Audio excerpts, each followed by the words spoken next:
Now look at in your book.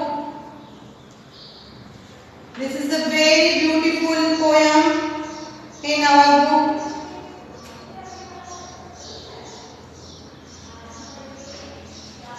The Last Dragons. Here is method. The children read the stanza carefully. How many person characters are these?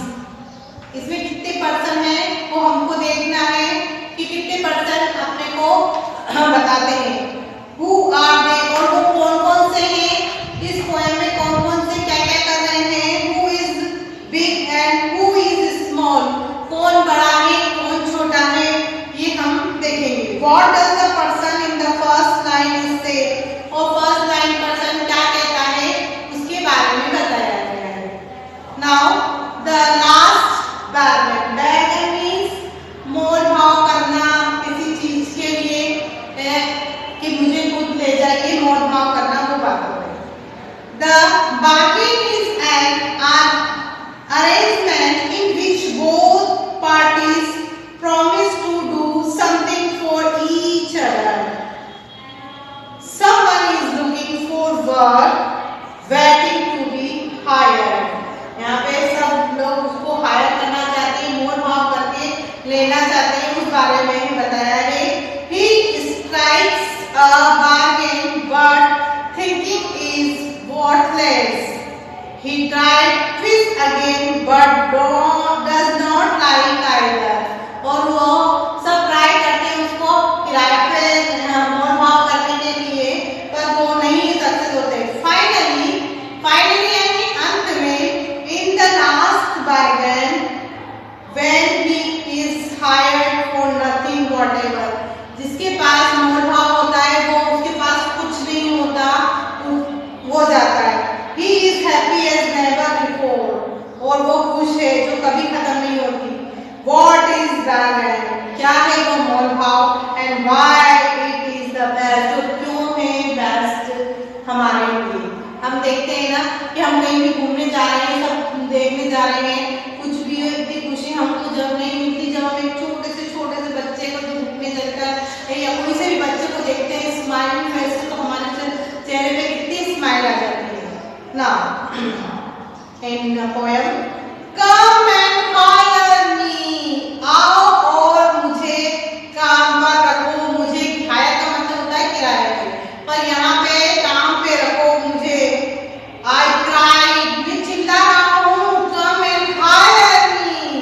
I cried while in the morning, सुबह से मैं ये बात चिल्ला रहा हूँ, आओ और मुझे किराए पे रखो। I walking on the stone topped road, stone topped road जो पत्थरों से बनी हुई टेढ़ी रास्ते में बनी होती है ना पत्थरों की सड़क, और मैं चल रहा हूँ सड़कों पे और मैं क्या कह रहा हूँ, आओ और मुझे हायर करो। Sword means तलवार। His hand the king came in his chariot. Chariot means रथ। एक राजा आता है, किंग राजा आता है, हाथ में तलवार लिए हुए रथ पे सवार हुए आता है।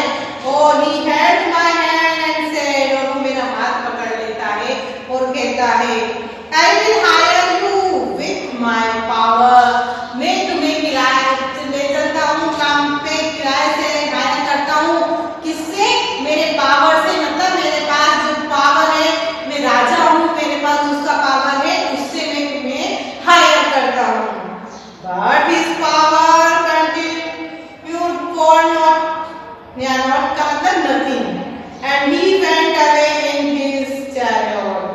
और वो उसका पावर कुछ नहीं था, वो खुद चला गया अपने रथ पर। यहाँ नोट का मतलब नोटिंग, जो पोएम जो पोइट्री होती है जब उसकी राग बनाने के लिए भी ऐसा किया जाता है। Now next, in the heat of the midday, the house stood with the shut door. Heat midday दोपहर का समय था और गर्मी बहुत पड़ रही थी, सभी घरों के जो दरवाजे थे वो बंद हो रहे थे। I wandered along the crooked lane. Crooked lane ऐसे कहीं जो नदियाँ होती है उसमें मैं घूम रहा था।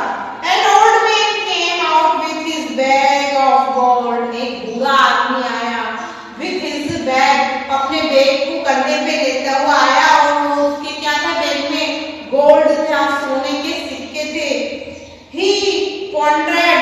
सोच विचार करके कहा ऐसे, I will hire you with my money, और मैं तुम्हें अपने पैसों से, अपने वेल्थ से हायर करना चाहता हूँ, तुम मेरे साथ चलो, मैं हायर करता हूँ। I waited his coin one by one, but I turned away, और मैं तुम्हें एक के बाद एक कॉइन लेता जाऊंगा, तो वो भी टर्न अवे हो गया, चला गया। पहले राजा आया और उसने, राजा ने उसको क्या कहा कि मैं तुम्हें ले जाऊंगा। उसके बाद वेट अपने पावर दिखाई, गोल्ड वेट की, सोने के सिक्के भरे हुए थे। Now next page, page number 75। It was evening, the garden has was all flowers. The fair man came out and said, I will hire you with a smile. अब शाम हो गई थी, सुबह से वो चिल्ला रहा था, सुबह सुबह उसको कौन मिला?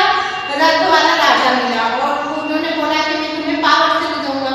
फिर दूसरे टाइम कौन मिला? दोपहर का समय, सबके दरवाजे बंद थे, एक ओल्ड मैन मिला, उसने बोला मैं सोने के सिक्के तुम्हें दूंगा, पैसों का दिखाया, मैं तुम्हें हायर करता हूँ। अब थर्ड कौन मिला है?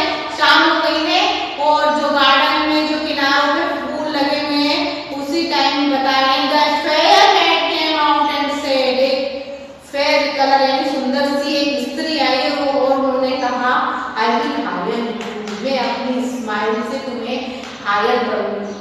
Her smile pad and mattered into the tears, और उसकी स्माइल जो थी और वो पैड यानी पीली पड़ रही थी आंसुओं के साथ। And she went along with her dark, और थोड़े समय में वो डार्क में, अंधेरे में चली गई।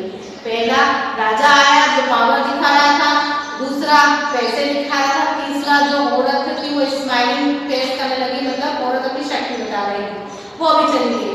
द सन ग्लिस्टेंड, ग्लिस्टेंड मतलब जब सूरज ढलता है ना, पूरी जगह चमकीला चमकीला हो जाता है, वैसा सूरज हो गया। On the sand and the sea were broken wavered, यानी इधर उधर डोल रही थी, और जब सूरज जब ढलने आता है तो सूरज की किरणें भी इस रेती पे भी पड़ती, तो भी चमकती है, और सूरज की जो समुद्र की लहरों पे भी पड़ती, वो चमकती है। A child sat up playing with her shell, एक बच्चा बैठा हुआ था समुद्र के किनारे जो सैंड थी उसमें, और शंख और सीप से खेल रहा था। He raised his hand and seemed to know me and said, उसने अपना सिर उठाया और देखा और कहा, I hire you with you, मैं तुम्हें हायर कर सकता हूँ। From henceforth that bargain struck in the child play made him free, फिर उस व्यक्ति ने क्या बोला कि हाँ, मैं इस चाइल्ड बचपन की जो मुस्कान है उससे हायर हो चुका हूँ, मुझे पैसों से, पावर से और वो स्माइल से मुझे फोर्स किया गया, पर मैं हायर नहीं हुआ, मैं इस छोटे से बच्चे की मासूमियत से हायर हो गया हूँ, और मेरा यही उद्देश्य है कि पैसा पावर कुछ भी काम नहीं आता है, छोटे बच्चों की स्माइल, मासूमियत जो हमको शांति देती है, वो कोई शांति नहीं देती। I hope all students understand this all poems and more reading in your home. We practice. Thank you for watching.